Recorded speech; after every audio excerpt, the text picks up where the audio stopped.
আচ্ছা, কি ভাবছেন? সুগার হয়েছে? চিন্তা করছেন? এত চিন্তা কিসের?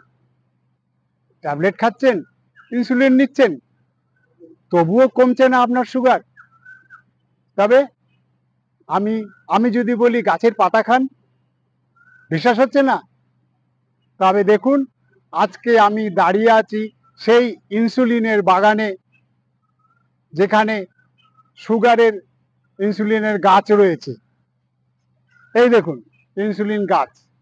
এই পাতা যদি আপনি খান, তবে আপনার সুগারের ওষুধও খেতে হবে না, ইনসুলিনও নিতে হবে না। তবে বিশ্বাস হচ্ছে না? তবে আসুন আমরা জেনে নিই ওই দাস মহাশয়ের কাছ থেকে, যার এই ইনসুলিন বাগানের কাছে আমরা দাঁড়িয়ে আছি।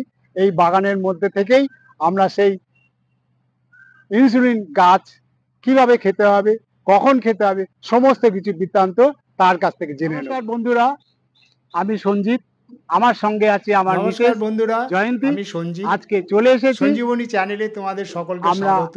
প্রকৃতির আজকে মাঝে চলে প্রকৃতির এসেছি মাঝে শ্যামনগর ঝাউতলা ইনসুলিন বাগান, যার জন্য মহামারী আজকে দেশে, যার জন্য বহুত লোক এই মহামারীতে ভুগছে। এই ইনসুলিন বাগানে আজকে আমরা দেখাবো সেই কিভাবে এই ইনসুলিন গাছ আমাদের উপকার করছে এবং কিভাবে খেতে হবে এই প্ল্যান্ট। দেখে নিন, এই যে গাছ, এই যে সব ইনসুলিন, এগুলো সব ইনসুলিন গাছ। এই যে প্রচুর গাছ, প্রচুর। এই ইনসুলিন গাছ থেকেই দিনে দুবার করে খেতে হবে। তাহলে তার কাছ থেকে আমরা জেনে নেব কি বলছে, শুনে নিন। গৌরচন্দ্র দাস। আচ্ছা, আপনি যে এই মেডিসিন প্ল্যান্ট যে বাগানটা করেছেন, যেটা হলো আজকাল যে মহামারী ধারণ করেছে যে সুগার, এই সুগারটা যে ইনসুলিন নিতে হয় মানুষকে বা ট্যাবলেট খেতে হয়, তা এর জন্য আপনি কতদূর কি, এই কবে থেকে কি করেছেন, বৃত্তান্ত আপনার কাছ থেকে আমরা জেনে নেব। প্রথমে আরেকটা ইতিহাসটা বলতে হয়। আমি নিজে বংশানুক্রমিক সুগার রোগী। এই বংশানুক্রমিক সুগার রোগী হওয়াতে আমাদের বংশের, অর্থাৎ খুব নিকট আত্মীয়দের অনেককে দেখেছি এর ভয়াবহ পরিণতিটা, অর্থাৎ সুগারের কারণে কি ভয়াবহ পরিণতি হতে পারে। যেই এই সুগার আজকে সাইলেন্ট কিলার হিসেবে সারা দুনিয়াতে মানে বলা যেতে মহামারী আকার ধারণ করেছে। সুগার হওয়া মানে, এটাকে বলতে বুঝতেই পারছেন, নীরব ঘাতক ব্যাধি। সুগার হওয়া মানে সব রোগের যেন ছাড়পত্র হচ্ছে সুগার।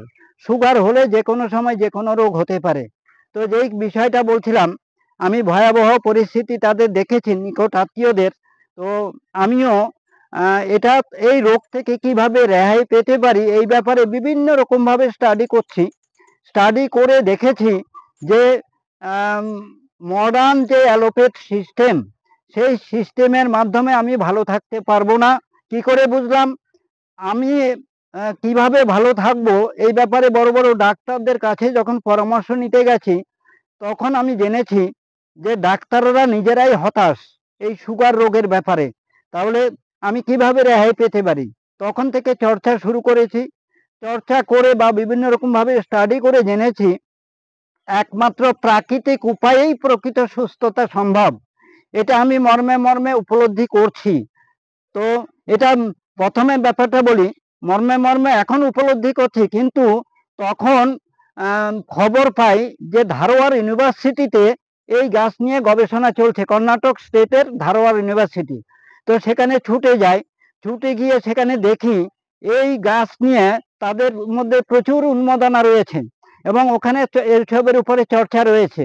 এইসব দেখে আমি বেশ কিছু গাছ নিয়ে আসি এবং গাছ নিয়ে এসে ব্যবহার করা শুরু করেছি। তাতে আমি খুব ভালো রেজাল্ট পেয়েছি। অর্থাৎ প্রাকৃতিক উপায়ে প্রকৃত সুস্থতার যে উপলব্ধি, সেটা আমি পেয়েছি। তারপরে আমি ভেবেছি আমার মতো অনেকেই তো এই সুগার রোগে ভুগছেন, তাহলে তাদের কথা ভেবে তারা যাতে প্রাকৃতিক উপায়ে প্রকৃত সুস্থতা আমার মতো উপলব্ধি করতে পারেন, যার জন্য আমি প্রচুর গাছ নিয়ে এসে তারা প্রত্যেকে যাতে সুলভে পেতে পারেন সেই ব্যবস্থাটা আমি করেছি। আর আরেকটা বিষয় বলি, এই গাছ দেখে আপনারা হয়তো ভাবতে পারেন আপনাদের কাছাকাছি জঙ্গলে রাস্তার ধারে এই গাছের পাতার মতো গাছ কিন্তু রয়েছে, দেখতে পাবেন। তো আপনাদের বিভ্রান্তি কাটানোর জন্য বলছি, আপনারা যেটা বনে জঙ্গলে রাস্তার ধারে যেই গাছটা দেখছেন এই পাতার মতো, অ্যাকচুয়ালি সেটা এই গাছ নয়, এটা ব্রাজিলের ইনসুলিন গাছ। আর আপনারা যেটা দেখছেন সেটার সঙ্গে ডিফারেন্স হচ্ছে এই গাছের টেস্ট, পাতার টেস্টটা দেখবেন, আর ওটা টেস্ট দেখবেন, তাহলে আপনারা নিজেরা বুঝতে পারবেন।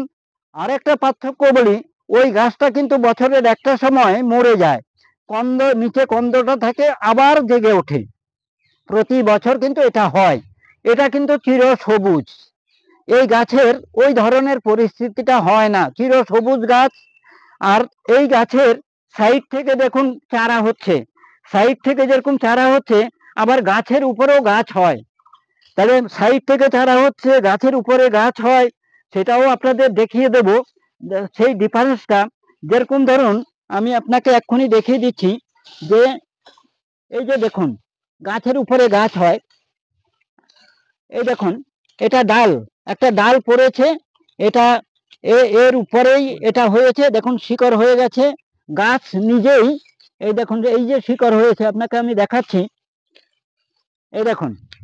তাহলে এই ডালেই এগুলোর জন্ম হয়েছে, এরকম শিকড় গজিয়েছে।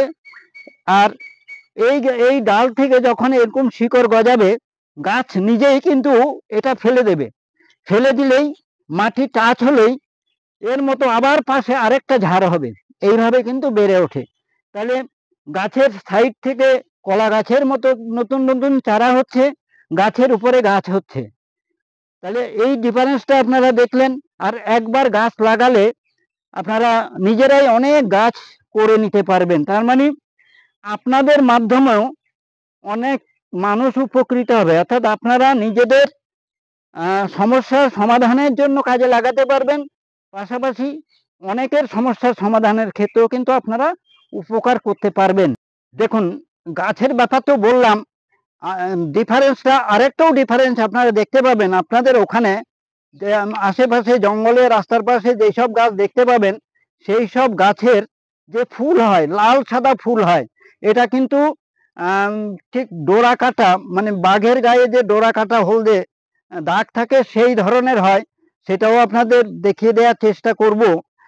এই সময়টা ফুল কম হয়, তাহলে বাগানে দেখব, দেখাতে পারি কিনা, চেষ্টা করব, ওই ডিফারেন্সটা আপনারা দেখবেন। আর এই পাতাটা কিভাবে খাবেন সেই ব্যাপারটা একটু আপনাদের দেখিয়ে দিই। এই যে দেখুন আমি এই গাছ থেকে একটা পাতা তুলেছি, এই জাস্ট এইভাবে পাতাটা একদম পানের মতো আপনারা চিবিয়ে খেতে পারবেন, এই ধরনের, এইভাবে চিবিয়ে খেতে পারবেন, মানে লাস্টে ছিবড়েটাও ফেলার দরকার নেই, ফেলতে চাইলে ফেলতে পারবেন। আচ্ছা, এই পাতার টেস্টটা কিরকম? এই পাতার টেস্টটা একটু টক স্বাদের, টক টক ভাব, খেতে ভালো, টেস্টি এবং হেলদি। আর একটা বিষয় বলি, যাদের সুগার আছে তারা নিয়মিত খাবেন, বড় পাতা হলে অর্ধেক খাবেন, ছোট পাতা হলে একটা গোটা পাতা খাবেন, এই বেলা একটা ও বেলা একটা। আচ্ছা, এটা কিভাবে খাবে? এটাকে বেটে খাবে, না রস বানিয়ে খাবে, না এরকম আপনি যেরকম খেলেন? এই যে আমি এখনো খাচ্ছি, দেখাচ্ছি, যে পানের মতো চিবিয়ে খাবেন।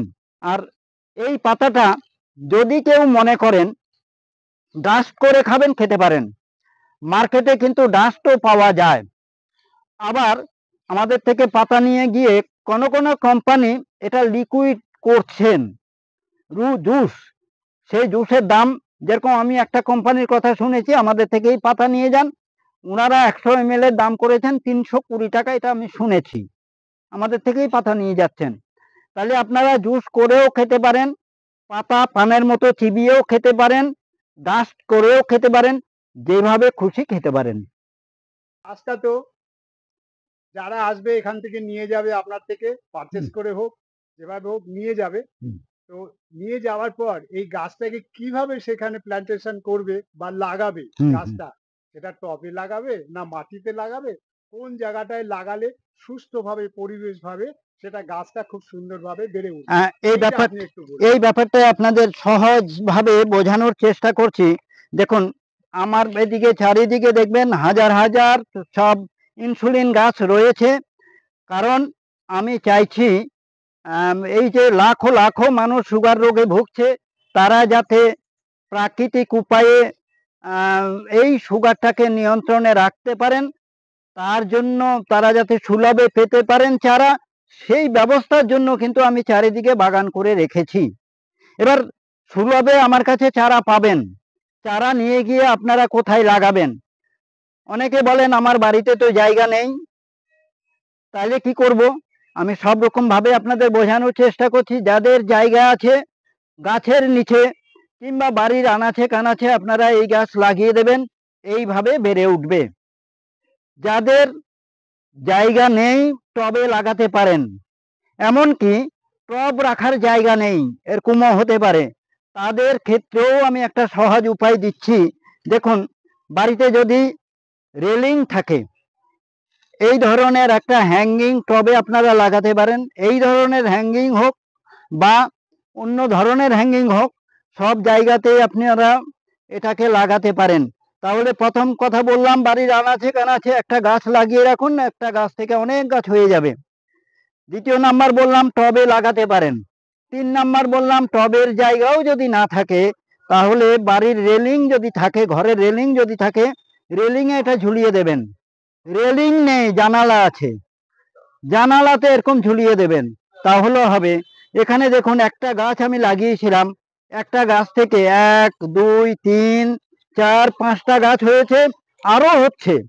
দেখুন এখানে কি সুন্দর হয়েছে, সামান্য মাটি দিয়েছি, কত সুন্দরভাবে বেড়ে উঠেছে। আর আপনারা যখন এখানে আসবেন, আপনাদের এরকম সুলভে গাছ তো পাবেনই, সঙ্গে আমরা 1 মাসের করে পাতা দিয়ে দিচ্ছি। পাতা দিচ্ছি কেন? একদম কচি পাতা, এরকম কচি পাতা তুলে দিচ্ছি। দেওয়ার উদ্দেশ্য হচ্ছে, আপনারা যেই চারাটা নিয়ে যাবেন, এই চারাটা লাগাবেন, কিন্তু সঙ্গে সঙ্গে তো পাতা তুলতে পারবেন না, যার জন্য 1 মাসের পাতা আমরা দিয়ে দিচ্ছি। আরেকটা কথা বলবো দাদাকে, যে এই গাছটা খাবার দিতে গেলে একে শুধু জল দিতে হবে, না এর সঙ্গে সার বা দেখুন, রাসায়নিক কিছু দিতে এই গাছটা ওষুধি গাছ।